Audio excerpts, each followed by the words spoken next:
Hi guys, আসসালামু আলাইকুম সবাইকে। Welcome back to my channel Meri kitchen blog. Guys আজি একটা নতুন ভিডিও নিয়ে আসলাম তোমার মাজত। তো ভিডিওটা ধৈর্য সহকারে দেখতে দেখবেন আর কি। মুই আজি পিঠা বানাম, কলার পাত পিঠা। ফার্স্টে দিলাম সুজি, তারপরে দিলাম এলে হল মালভোগ কলা, আমার ঘরের কলা আর কি। তারপরে হল মানে চাউলের গুঁড়া আটা আর কি এড করা হল। তারপরে আমি পানি দিয়ে দিলাম। গাইজ মিলাইতে ব্লেন্ডার মিক্স করে নিম। ফাইনালি আমার মিক্স হয়ে গেল। দেখো কত সুন্দর হয়েছে ডোটা। মিলাইতে নামে নিম আর কি। নামে নিয়ে অল্প পরিমাণ মানে এটি মানে সুগার অ্যাড করলাম আর কি।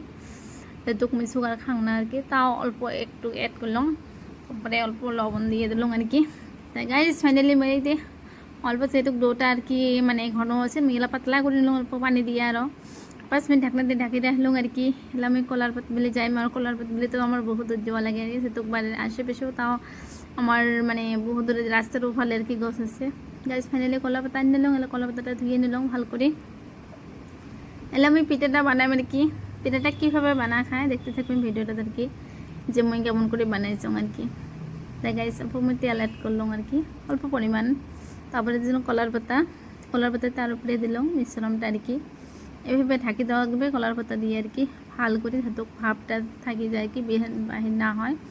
মানে ঢাকনা দিয়ে ঢাকি দিলাম। গাইস দেখো কত সুন্দর হচ্ছে পিঠাটা আর কি।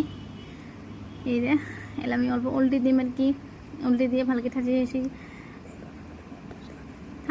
বানালাম আর কি। তাই গাইজ এইভাবে সবাই বানিয়ে খাবেন আর কি। বহুত সুস্বাদু হয় পিঠাটা, বহুত টেস্টি হয়ে যায়। যেহেতু কলার পাত পিঠা, মালভোগ কলা দেওয়া আছে তাতে আর কি বহুত নাইস হয়ে গেছে। সুজি দেওয়া হয়েছে, পিঠা নরম হয়ে গেছে। ফাইনালি আমি এটা ভাজি নিলাম আর কি। যেহেতু আমরা 2টা মানুষ, অল্পটুকু ভাজি নেওয়া হল সকালবেলা নাস্তার জন্য আর কি।